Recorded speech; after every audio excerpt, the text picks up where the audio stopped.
Walk into any neighborhood, and if they're playing football on one corner, basketball on the next, baseball on the third, and a fight breaks out on the fourth, everybody's going to run watch the fight. Hand-to-hand combat is strangely irresistible. These days, the National Street Corner is on TV, where millions are being drawn to a new kind of fight called mixed martial arts, or MMA. Not long ago, the sport was banned as too vicious for decent society, but mixed martial arts came back swinging. And this fall, a fight was watched on TV by more young men than the Major League Baseball playoff game that same night.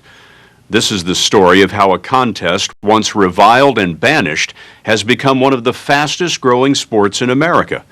To get an explanation, we went to two of the experts, but when we found them, they had their hands full. These men are among the pioneers of mixed martial arts in America.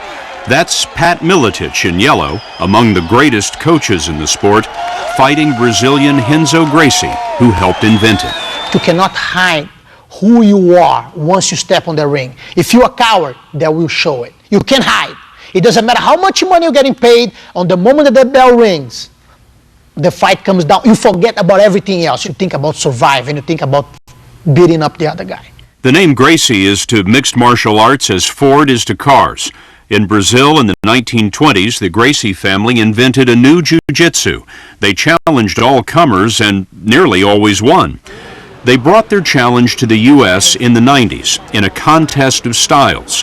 Boxers, kickboxers, wrestlers, and jiu-jitsu masters to find out who was the ultimate fighter. What do you say to people who watch an MMA fight and say that it's barbaric? For them to understand my sport, I know it's going to take a little bit, for them to accept and understand. What's to understand? You're pounding a guy, you're choking a guy into submission. The first impression is hit him, knock him out, hurt him.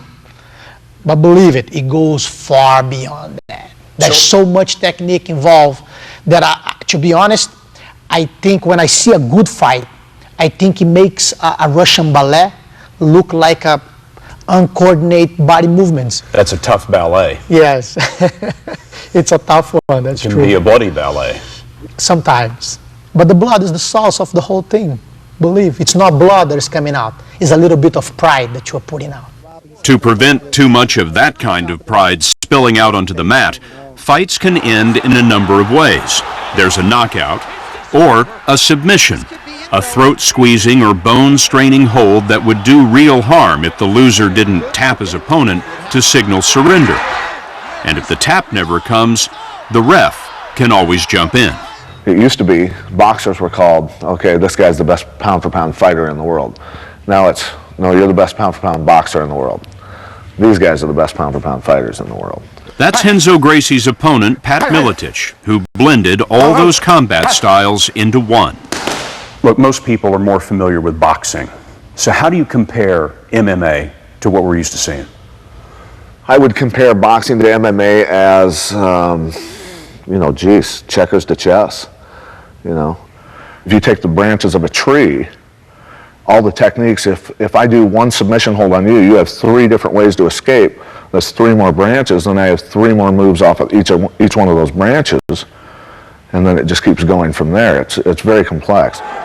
Complexity will win this match of the masters where our story began, but before we show you who mastered whom, you should know that this entire sport suffered a stone-cold knockout just a few years ago.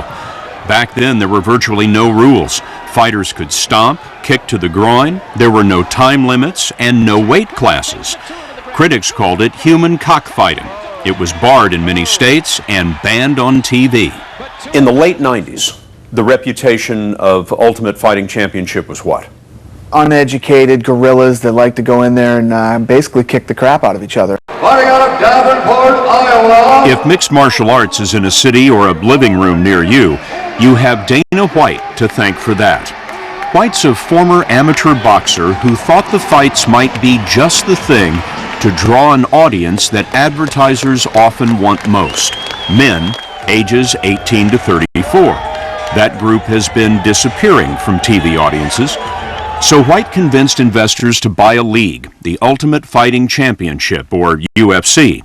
He adopted rules for the safety of the fighters and got 21 states to sanction the fights. Were TV channels eager to put this on? Not even close. I mean, you wouldn't believe all these big TV geniuses and, you know, all the guys from Fox and this place and that place, you know, all these guys that supposedly know everything. Too violent.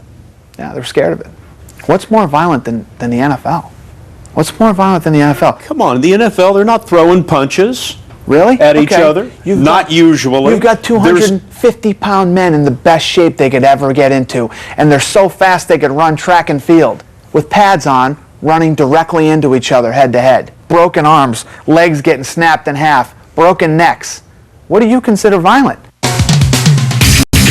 Previously on The Ultimate Fighter. Well, he didn't sign any network TV deals like the NFL, but he did get a reality show on cable where fighters compete for a spot in the league.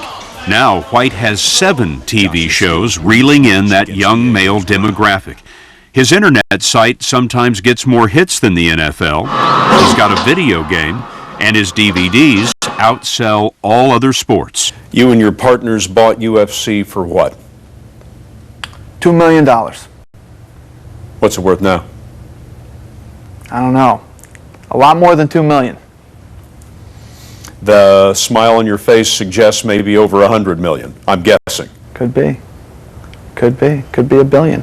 I don't know. Seems plausible. A fledgling company that sponsored that Miletich-Gracie match, the International Fight League, just went public, and it's now valued at more than $150 million. Turn